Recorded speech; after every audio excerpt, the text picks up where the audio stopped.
All right. Well, good afternoon, everyone. Thanks for joining us this afternoon.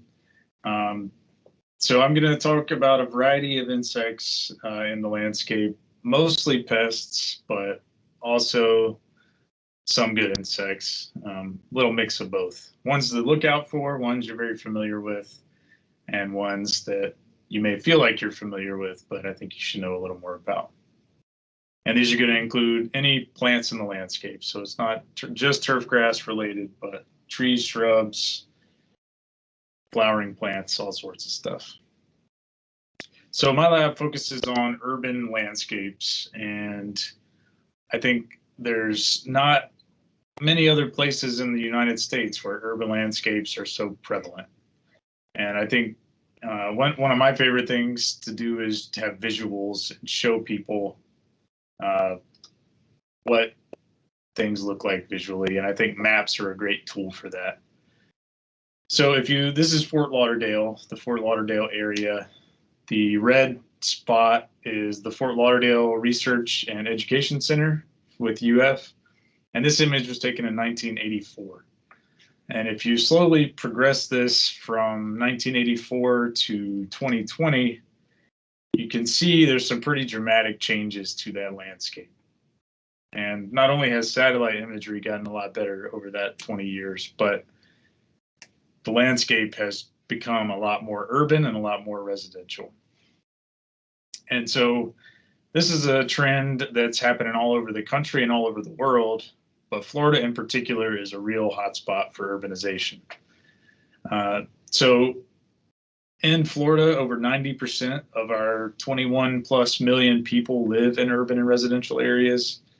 And we've got a constant influx of people, and those people need places to live, and the places that those people move to are urbanized landscapes. So in this figure on the right, you've got Florida with a map of red color, and that red represents developed landscapes, so the urban and residential spaces. So this is an image from 2010, and here is an image from projected change to 2070. So over the next 50 years, that is the magnitude of urbanization that is projected to occupy Florida. So that's a lot, over 7 million acres of additional urban land. And that's a lot of human activity, and that activity drives a lot of insect-related invasions and problems. So in Florida, we're a hotspot for exotic species, we're a hotspot for invasive plants and insects. And that's because we have a lot of ports of entry. So seaports and importing goods is a major component of Florida. For example, over 85% of plants that are imported into the United States go through the port of Miami. So we're a major influx point for plant material that could also have insects on that plant material. And because of the magnitude of materials coming in, we can only capture a really tiny percentage of that. So 2 to 3% of the plant material that comes in into the country through these ports is actually inspected. So because of that, and because Florida is a great place to support various wildlife, we've got about 7 new species of insects that are established every year in Florida. And what this map shows is basically each color represents unique insect communities. So each state that has the same color has a similar resident insect community. And basically what you can see is that Florida is unique from all other states in that it has its own unique assembly of different organisms. So we're a unique place. And we got a lot of examples to show for it. So there's all sorts of different invasive pests that cause problems that we have become very familiar with. So if you know anything about the citrus industry, you know the Asian citrus psyllid is a big problem. If you've ever had a sago in your yard, you know Asian cycad scale is a big problem. And the list goes on and on about exotic pests that cause issues in the landscape. And in our landscapes, there's a pretty set template of plants that we see and deal with in these spaces. So we've got lawns, we've got herbaceous and shrub plants, and then we've got trees. And so my lab studies insects that live on these different plants in urban landscapes. Well, when you have all these pests and you have these highly disturbed urban landscapes, a lot of times we end up with insects that thrive and cause damage to plants. And pest-damaged plants is bad news for the environment and for the benefits that a lot of these plants can provide. So whether you're a turfgrass lawn or an oak tree or a shrub in the landscape, if you have a dense, active pest infestation, you're not going to be providing the water filtration, the temperature reduction, the carbon storage, the wildlife habitat, the aesthetic enhancement, all these things that these plants provide. In addition to having reduced benefits, it often also translates to increased inputs. So pest infestations typically result in more pesticide use, more irrigation, more fertilization, more labor, all to ameliorate those effects. So that's more money, more time, and more effort and more headaches going into these systems. And what my lab does is try to mitigate all these things by figuring out how we can better create these landscapes, maintain the plants, and provide habitats that support greater beneficial insects and fewer pests. So we know the damage. We're familiar with some of these pests, but there's a whole suite of different insect pests that can cause problems and tend to outbreak in urban and residential landscapes on turf and ornamental plant systems. And I'm sure you could come up with a whole list of pests that you have seen and are familiar with that cause these issues. One thing I think is really important for you to recognize is that there are insects, there are herbivores, plant-feeding insects, and then there are pests. So 99% of the insects that are in your yard or are all around us are not pests. Those are doing some sort of beneficial work for the environment and for our ecosystems. So it's important to make people realize that having herbivores or having insects that feed on plants is actually a good thing, because things eat them and they help the whole circle of life go around.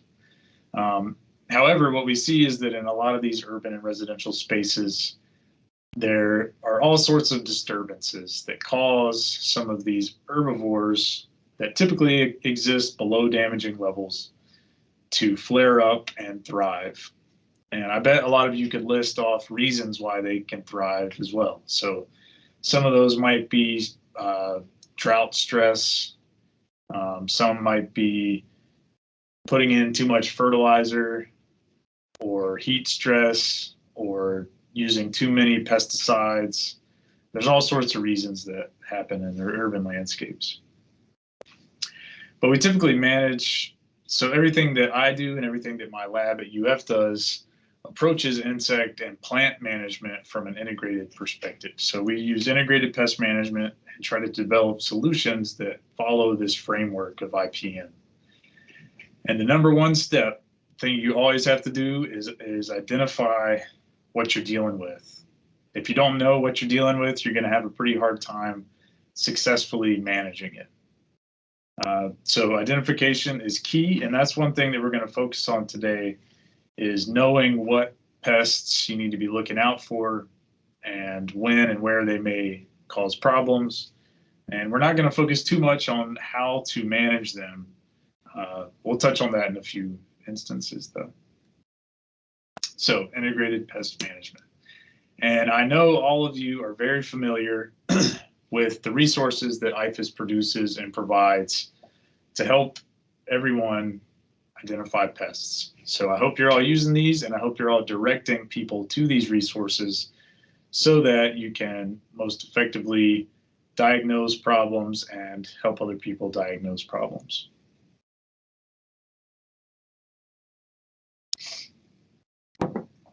So here are a few images of what I'm going to talk about today. I bet you recognize a few of those and maybe not some others. Hopefully, some of you will see new things and some of you will learn new things about things that you thought you were already familiar with. But this kind of runs the gamut from different insect pests in the landscape on different plant types. So the first one, here we have a Bermuda grass athletic field and a zoysia grass residential lawn. We see some brown tissue, dead, dying chlorotic tissue. It could be a variety of things looking at it from this distance. But when you walk around, dig around in the zoysia grass and in the Bermuda grass, you find these gigantic chinch bugs crawling around and feeding on this grass and causing problems. So you might ask yourself, I thought chinch bugs only fed in St. Augustine grass. What are these new mutant chinch bug species?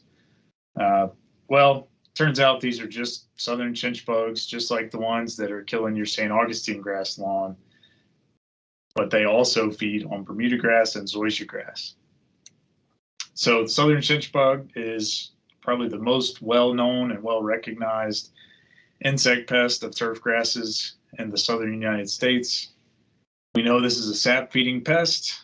Taps its little piercing, sucking mouth part down into the plant tissue and extracts nutrients and sap from that plant. Pretty quickly will cause that plant to turn yellow and brown and then crispy brown dead. It's going to predominantly show up in dry, hot areas, and you're going to find a whole mix of life stages from these early instar orange nymphs to these big old adults. Well, they're not big, they're pretty tiny still, but they're bigger than the nymphs. But I tell you this because diagnosis is important, and one of the most important pieces of accurate diagnosis with insect pests is knowing their hosts.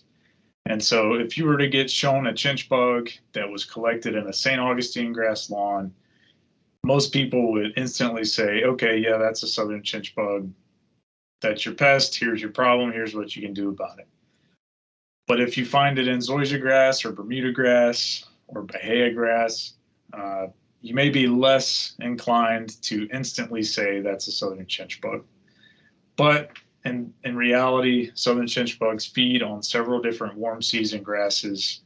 They prefer and do best on St. Augustine grass, but they will also feed on zoysia, they'll feed on Bermuda and Bahia grass. So at the top here is the most susceptible species, and at the bottom are the least susceptible. So if you have a centipede grass lawn, you're not going to get chinch bugs.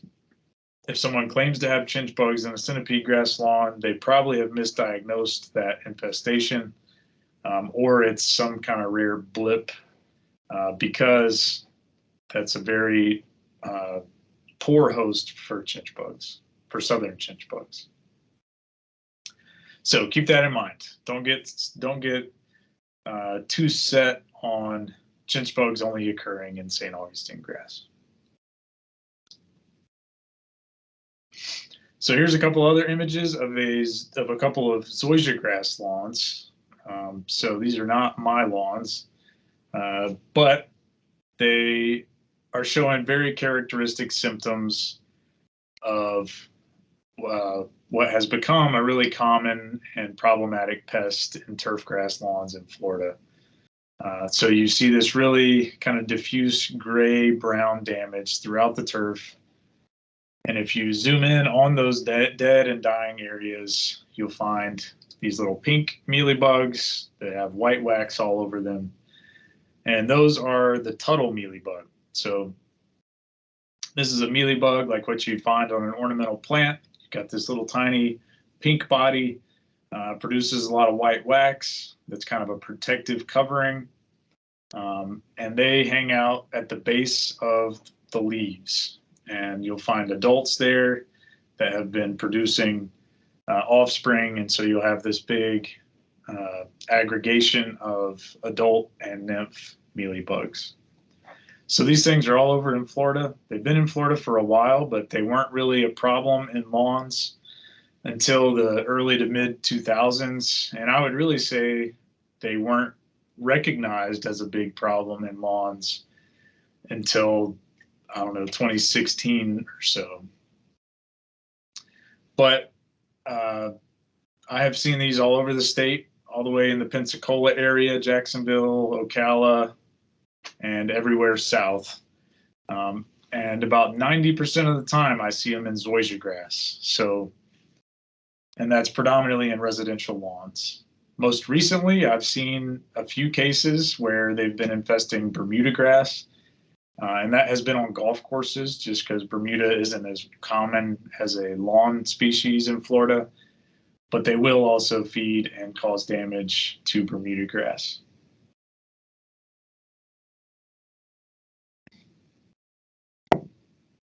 So this image shows a very characteristic example of a Tuttle Mealybug infested leaf.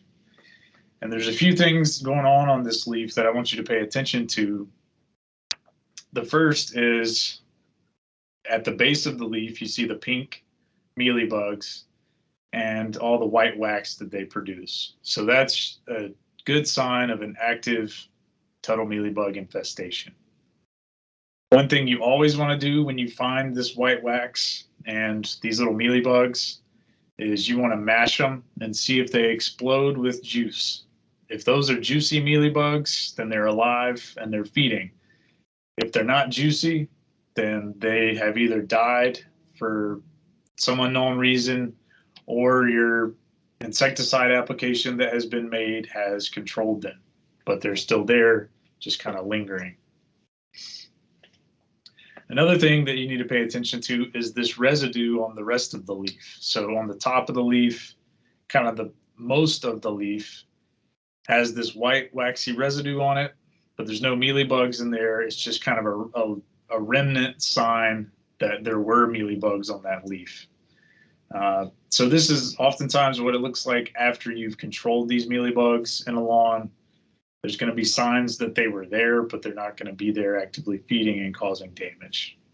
So keep an eye out for the white waxy residue and the range of activity that you can look for within that residue, from the juicy mealybugs to the lack of mealybugs.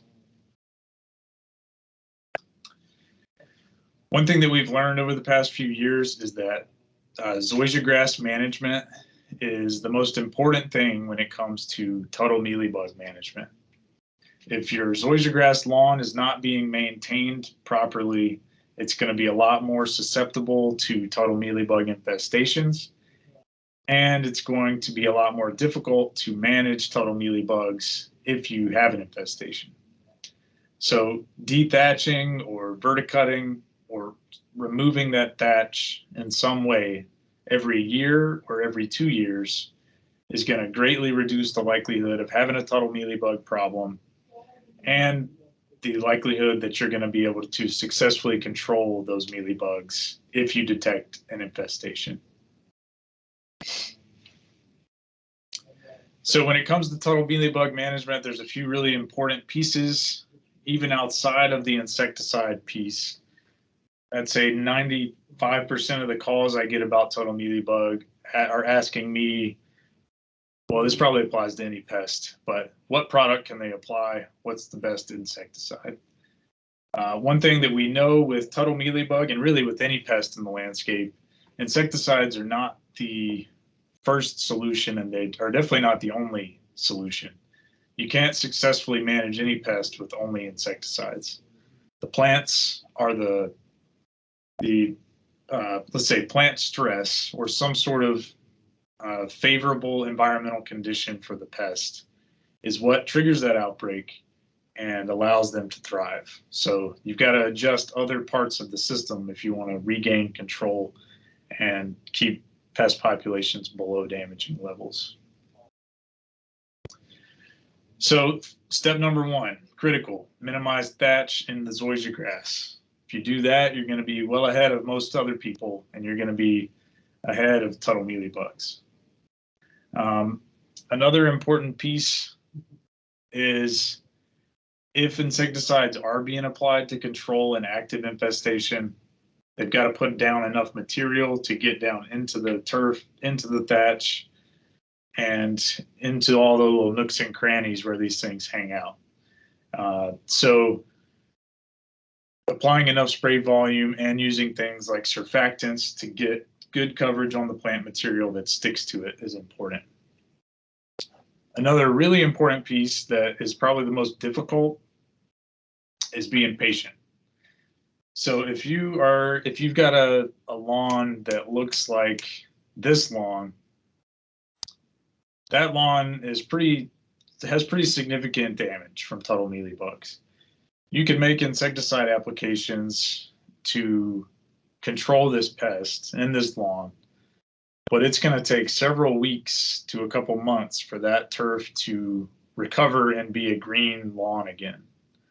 And that's a hard pill to swallow for a lot of people, but that's the reality of the situation. So you don't want to get in a situation where your pest control professional or you is making repeat insecticide applications to this lawn because the turf still looks bad. You've got to look for the live insects, the pink juicy ones, and if they're there, then you could still make insecticide applications. But if they're not there, then the turf just needs time to recover. And then in terms of insecticides, systemic products that get into the plant tissue are going to give the best control. All right, I added this one insect in here. It's one that's familiar to a lot of people, but is not as frequently a problem. And I guess the main reason I added it in here is because it has killed a large portion of my lawn at my house the past 2 years. So it's been a problem for me. So this is the two-lined spittlebug. It's called the two-lined spittlebug for a reason. It's got these two orange lines on its wings on the adult. These are another sap-feeding pest, just like the mealybugs and like chinch bugs. And they primarily feed on centipede grass or Bermuda grass as nymphs. So the nymphs are typically the most damaging stage, but the adults also cause damage, but they can go from turf to ornamentals. But the nymphs are primarily going to be causing damage in turf. They're called spittlebugs because they produce this spittle foam. So like you can see in this bottom left image, the nymphs, as they feed on the plant, they ingest all these sugars and all this sap. And then as they excrete that, they blow all this air into it, and it creates this foam, and then that foam provides this little protective cover. So if you were to wipe all that foam away, you would find a little nymph hiding underneath it, feeding on the grass. Uh-oh, my animation messed up. Well, see, I think you can still see what you need to. So initial two-line spittlebug feeding is going to look like this on the left. So this red-purple streak on this leaf is a very, very characteristic sign of early stage spittlebug feeding activity. So soon after you've got an infestation, you're going to start seeing these red streaks or purple streaks on the grass. So this is centipede grass in this photo. That's my lawn. 2 to 3 weeks after you see this red streaking, those leaves that had red and purple streaks on them are going to turn brown and die, just like here on the right. So early sign feeding, if you start seeing the purple streaks, you might need to take some kind of control measure, unless you're not as worried about it, kind of like I was, and they killed a lot of my grass. But another way to look for these things, in addition to looking for that purple streaking, is look at areas where you have lights on at night. So this is a photo of my front porch where there's a light that comes on at night.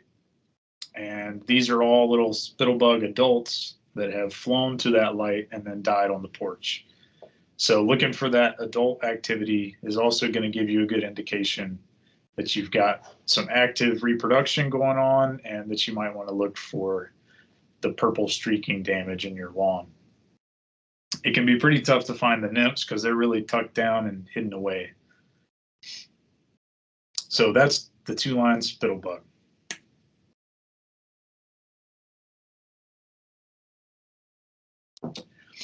All right, so the next one I'm going to talk about is another sap-feeding pest, but this is going to be a pest of trees. So this is called the crepe myrtle bark scale. This is one that should definitely be on your radar. It's called the crepe myrtle bark scale because, as you can probably guess, it feeds on crepe myrtles, and it feeds on the bark of crepe myrtles. So this is going to look like a mealybug, kind of like the Tuttle Mealybug, but this is a scale insect called a felt scale. So here's a close-up of crepe myrtle bark scale. So this insect is an invasive species. So this is native to China, and it was first found in Texas, I believe, around 2010. And over the past decade, it has gradually moved north and east. And so it's become fairly widely distributed throughout the southeastern United States. And if you are observant at all throughout most of the southeast, you know that crepe myrtles are one of the most common landscape trees that are planted in our landscapes. So it has a food source in most of these areas that's widely and readily available. Importantly, this insect was first detected, this insect was recently detected in Florida in the Panhandle. So it is now in Florida, officially established in Florida, but kind of restricted to the Western Panhandle region. So something to keep an eye out for, and pay attention to your crepe myrtles, looking for signs of soft scale damage and infestations.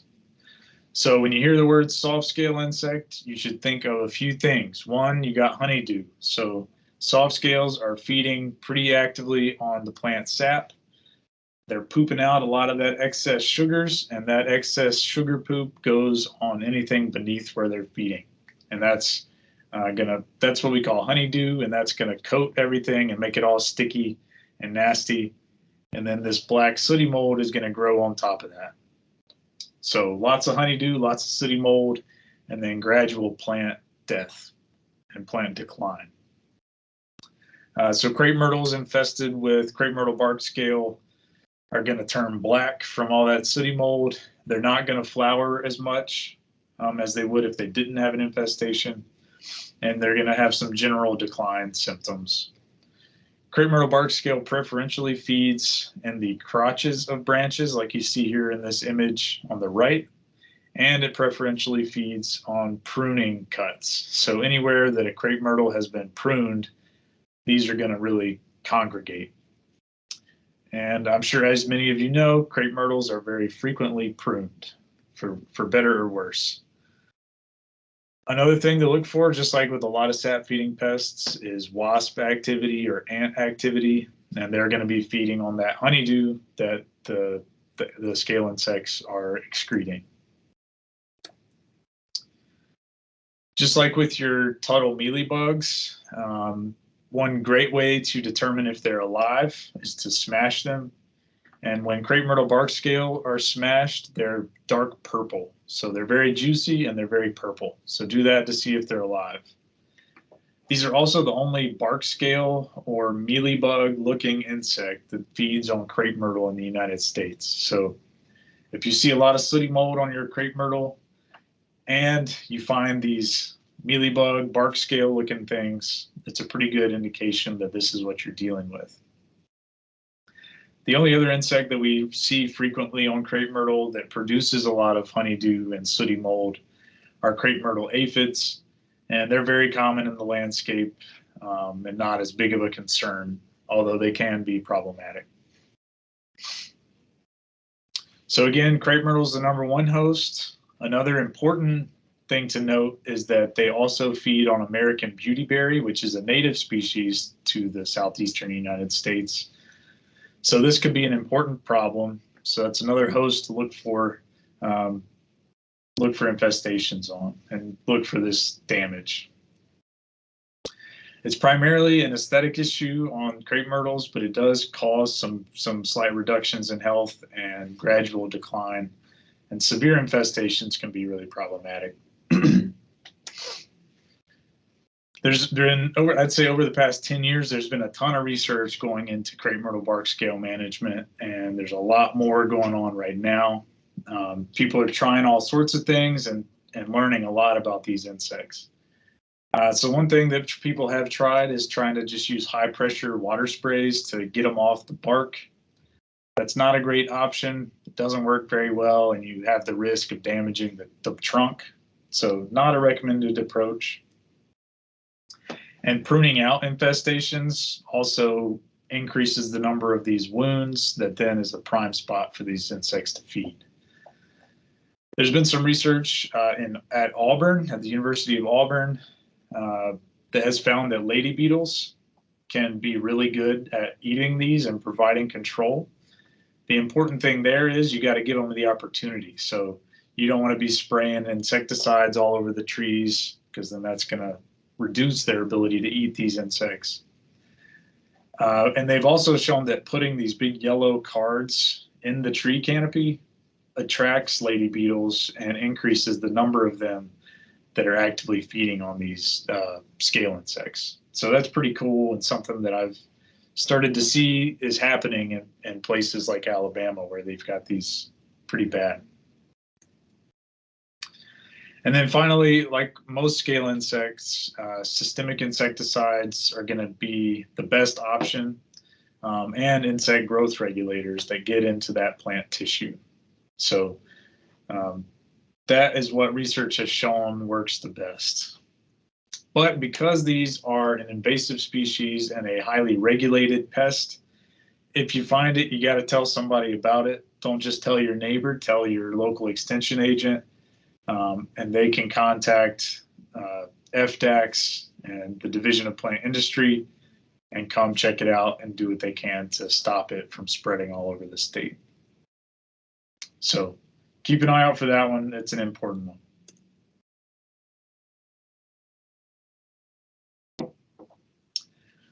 So these images are another frequent occurrence in my email inbox, and they are showing up all over the state and really all over the region, so all over the Southeast. And they may look familiar to some of you. You may have gotten images or even seen this in the landscape yourself. The tricky thing about this is that it is caused by a variety of things, some of which we know, some of which we don't know. So if you look at all four of these samples, this one here on the left was caused by herbicide damage. This one here on the top right was also herbicide damage. On the bottom left, we have a mite called an Eriophyid mite causing damage. And then on the bottom right, we don't know what's going on there. So this is a big problem in Florida and a big mystery in a lot of cases. There is a new EDIS document out about this that I wrote in collaboration with Aaron Harlow, Carrie Harmon, and Chris Marble. And this goes through all the potential causes that we know that could be associated with this damage and ways to either prevent that from happening or ways to diagnose it and ways to deal with it. So what is an Eriophyid mite? So Eriophyid mites are these tiny little microscopic mites that are highly specialized on their host plants. So we've got Eriophyid mites that cause these really weird growths on plants. So a lot of times they're called gall, bud, or blister mites. And they're specialized on their hosts. And when I say that, I mean they typically only feed on one plant species. So, for example, lantana has an Eriophyid mite associated with it. This Eriophyid mite only feeds on lantana. It does not feed on any other plant species. In fact, this has been released in some parts of the world to control invasive lantana plants. But it also frequently shows up in the landscape. So like these images were taken on lantana in the Gainesville area, but they are caused by this Eriophyid mite feeding on it. So when it feeds on the plant, it causes these weird growths because it injects these plant growth hormones and causes the plant to grow in a weird way that creates a nice little habitat and diverts nutrients to there, so the mites have a nice little resource-rich place to live and feed. So some important things to consider when you're dealing with, if you see this kind of damage and you think it might be mites, remember these things are very host specific. So if you see the same type of damage on a bunch of different plant species in a landscape, it suggests that it's not caused by mites, because a lantana mite is not going to be feeding on jasmine or on a ligustrum. They're only going to be feeding and causing that damage on lantana. If it is mites, sometimes you can just prune it out and remove the mites and the damage from the plant. But in other cases, you might need miticides. But make sure they are labeled for Eriophyid mites and not just spider mites, because they are different types of mites. This damage can also be caused by other things like other insects. It's going to look a little different, but there are other things that cause really crazy growths on plants. And so these are typically called galls, and they come in all shapes and sizes and colors. And then, as I mentioned at the beginning of this little section, herbicides can also be a major factor in causing this type of damage on plants. And in several cases, we have confirmed that plants that were sent to us had detectable concentrations of these herbicides in them and were the cause of this witch's brooming or galling damage. So in a lot of cases, if you see this damage on multiple plant species all on the same landscape, it suggests an abiotic factor or a non-living factor like herbicides or something else.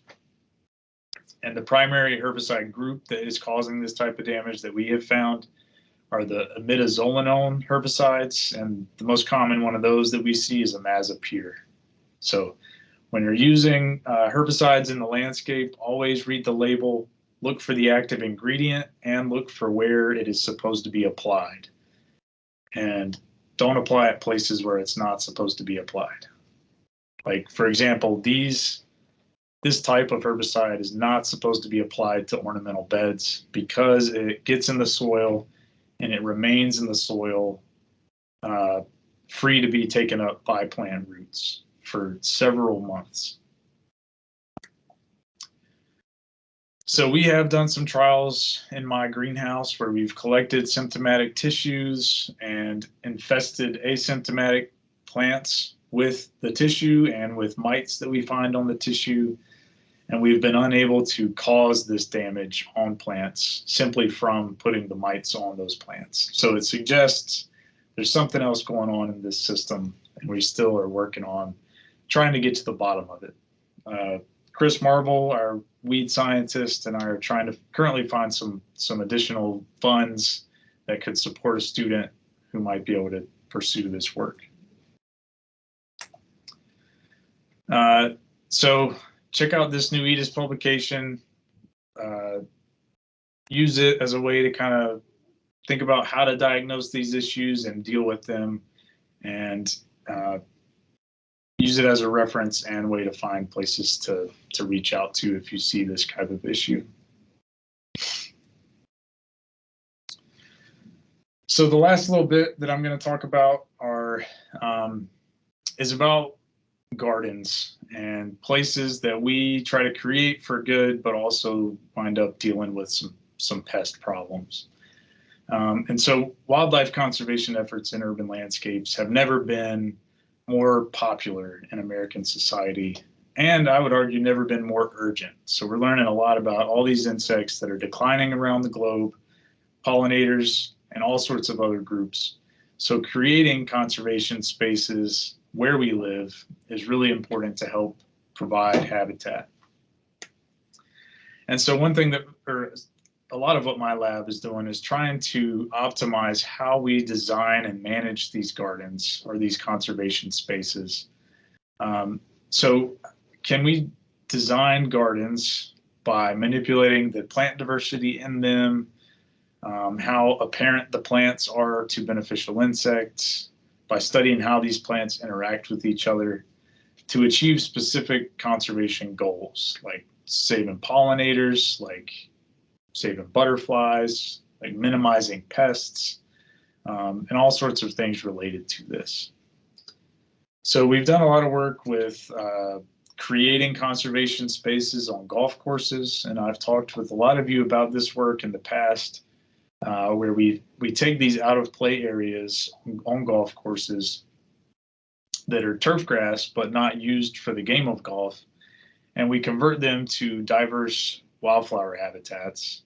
And when we do that, we find that we get big increases in native bee populations, predatory and parasitic wasp populations, terrestrial beneficial arthropods, things that are crawling around on the ground, and biological control of turfgrass pests in the maintained turfgrass areas. So there are multiple benefits of creating these conservation spaces on golf courses, and golf courses can provide a nice platform for urban conservation efforts.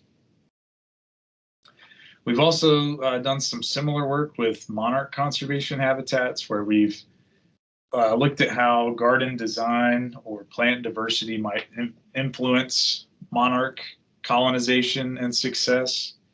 So on the golf course stuff, we saw that more diverse wildflowers increased predation of turfgrass pests, but we don't want to increase predation of monarchs by increasing plant diversity. So we asked that question, and we found that when we created these more diverse monarch conservation habitats, we did increase predator abundance, but that had no effect on monarch survival, which is a great sign and suggests that we could increase biodiversity and still increase monarch conservation efforts. But we know that these human-dominated landscapes frequently have pest problems. So that's what I've been talking about mostly today, is these pests that outbreak in these spaces. And we know that people influence a lot of the plants and the way the plants and insects interact. So most of the plants that we plant in our landscapes were grown by people, designed by people, and are managed by people. And that introduces all sorts of factors that can influence how insects and plants interact. And so some of the work we've been doing recently has been looking at how we can integrate pest and pollinator management to manage pests and conserve beneficial insects. And we've been using milkweed as a model system, specifically tropical milkweed, because if you go to a garden center or a big box store, 90% of the time it's going to be tropical milkweed. Milkweed's a host of the monarch butterfly, which is a very important pollinator and insect of conservation interest. But it's also a good host for the oleander aphid, which is this bright yellow aphid sap-feeding pest that causes quite a bit of damage to milkweeds. So I'm sure everybody has seen oleander aphid if you have seen milkweed in a garden. Typically, when people ask about what to do about these aphids, the recommendation is to either let things eat them, spray them with soap, and not to worry about them too much. But we can't always rely on this natural pest regulation. And I would say we don't really have a good idea of how these aphids are influencing monarch conservation efforts. So we asked the question, do oleander aphids affect monarch conservation efforts? And we compared how monarch caterpillars develop and survive when they feed on milkweed that does not have any aphids on it, has aphids on it, or had aphids on it, but they were cleaned off of the leaves. And then we compared how many eggs monarch butterflies laid on aphid-infested milkweed and milkweed not infested with aphids. And what we found were pretty convincing evidence that oleander aphids have a negative effect on monarchs. So, for example, monarch caterpillars that develop on clean plants develop into caterpillars that are about twice the size of caterpillars that feed on aphid-infested plants.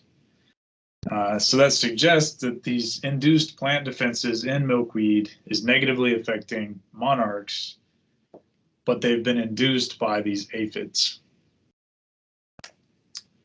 We also see that monarch adults lay about 3 times as many eggs on clean plants than on aphid-infested plants, which also is a pretty convincing indicator that aphid-infested plants are providing less conservation value to monarchs. So we know aphids interfere with monarch conservation efforts, and we know that most milkweed is produced by nurseries and that nursery growers can't sell aphid-infested milkweed. So what most nursery growers do is they treat their milkweed with insecticides to control the aphids. However, we also know that many insecticides are going to also control monarchs. And for that reason, a lot of times we recommend using soaps and oils to control aphids on your milkweed. And that's because you don't want to have impacts on the monarchs.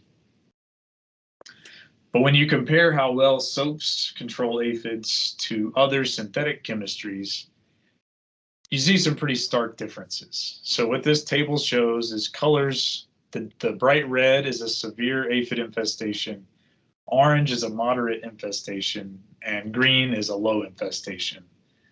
And what we see over the course of 2 to 4 weeks is that soap-treated aphid infestations are just as bad as aphid infestations that are not treated with anything. But if you treat those plants with some systemic insecticides, you can get over 4 weeks of almost complete control of these aphids. So that's great from an aphid management standpoint and from a nursery grower perspective, but we don't want to be controlling monarchs after these plants are produced and installed in the landscape. So what are these doing to those monarchs? And what we're finding right now is that some are killing monarchs and some are not. So some are acutely toxic to monarchs for about 2 weeks, whereas others seem to be relatively safe. And others have these other long-term effects that are less obvious. Like when the monarch feeds on a treated plant, it goes through its development, but it doesn't successfully emerge as a butterfly or something like that. So you have this situation where we've got all these milkweed that are being produced to be planted as monarch conservation habitats. If they aren't treated with any insecticides, they are going to have oleander aphids on them most likely. And oleander aphid-infested milkweed leads to reduced monarch fitness. If you treat those plants with the wrong insecticides to control aphids, you're also reducing monarch fitness. And so what my lab's doing right now is trying to figure out how to navigate this pathway to minimize aphids without having a negative effect on monarchs. So I would say oleander aphids are kind of an under-recognized impediment to monarch conservation efforts. And we need better ways to control these pests from a production and landscape situation. And it's important to also remember that insecticides are only one piece of the puzzle. So we're also doing some work trying to figure out other ways to manage these pests and promote monarchs in these gardens. So with that, I'll be happy to take any questions. And again, I appreciate everyone listening in this afternoon. And I hope you learned at least one new thing. All right, so we do have questions. Thank you for that great presentation. So covering lots of stuff that's really important. In fact, the questions were coming off while you were talking. So the first one that came out had to do with greenhouse owners, and I know this wasn't what you talked about, but they wanted to know how you stop pest outbreaks without repeated applications and rotations of multiple pesticides in a greenhouse. I know we weren't talking about that, but that was one of the questions that came up. Can you, sorry, Lisa, can you say that question again? She said, how do greenhouse owners stop pest outbreaks without repeated applications and rotation of multiple pesticides? Is there a recommended cleaning protocol for greenhouses? And so this probably is a master gardener who may have greenhouses that they're working with. Okay. So, so right now, greenhouse growers are using a variety of different insecticides to control these pests. I think we have a list of some of the most common ones they use, and it ranges from insecticidal soaps and oils, always, or all the way to very toxic, systemic, long-lasting products. So there's not a great way that it's done right now, but that's one thing we're trying to do is figure out what products and what kind of rotation they could use to optimize that control. Thank you. We had another question, and so the questions were coming out about the oleander aphid, but then there was also the question about a milkweed bug, and so they apparently shows up on the underside of the leaf, and the only thing I could find was an assassin bug, but I figured I would just wait and see if you wanted to address that. Yeah, so there is a milkweed bug, kind of a bright orange and black bug. In general, it's not considered a big problem for milkweed, but it is another herbivore feeding on milkweed, so it could have other impacts. It's not as frequently in high densities causing problems, but I think we still have a good bit to learn about that one. Okay, thank you. There apparently is someone who has lots of galls on their bottle brush. So Vicki said that she has lots of galls on bottle brush in the community, so including hers. And so any thoughts about that? Yeah, so I saw this galling damage on bottle brush for the first time last week, I think. And to me, it seemed like it was probably associated with herbicides, but this has been a really difficult problem that we've been trying to figure out for the past couple of years, and we haven't been able to isolate one single problem. As far as I'm aware, there is not a mite known to cause that damage on bottle brush, or any other pest known to cause that damage on bottle brush. So I would take a good look at the history of herbicide use in that bed over the past year or even 2 years and see if any include any of those herbicides known to cause these issues. Okay, I'm looking through here to see some other questions. Let's see. Where was the other one I saw? Got bottle brush. Several excellent and great presentations. And then I'm coming down through here. And they wanted to know what a reference was for your work with oleander aphids. The only thing that I found was the one from Featured Creatures, where they were talking about the different types of treatment you could use with it. Yeah, so the oleander aphid work that we're doing is brand new, so we haven't published anything about it. So that's all kind of, well, I won't say it's secret, but it's all stuff that we are currently working on writing up and getting out there. So that's fresh out of the research lab. Oh, great. All right, so what is being done for arborist landscape companies that go from area to area, trimming under power lines to keep them up to date on crepe myrtle scale? That's a good question. So there is a lot of information getting pushed out about crepe myrtle bark scale throughout the southeastern U.S. through Forest Service, through universities all over the region. So I don't know specifically who is targeting those audiences, but hopefully they're one of the people getting reached. I guess I would say crepe myrtle isn't typically one that gets big enough to where it's frequently cut by those crews, but definitely something that they should be aware of, because I'm sure they do get into crepe myrtles. All right. Does anybody else have any other questions? I don't think I missed any major questions, but if you have a question, they may be able to, you can type it in the chat, or they may be able to have, if the person is here that can unmic you. Okay. All right. So thank you so much. You're very welcome. That was really awesome.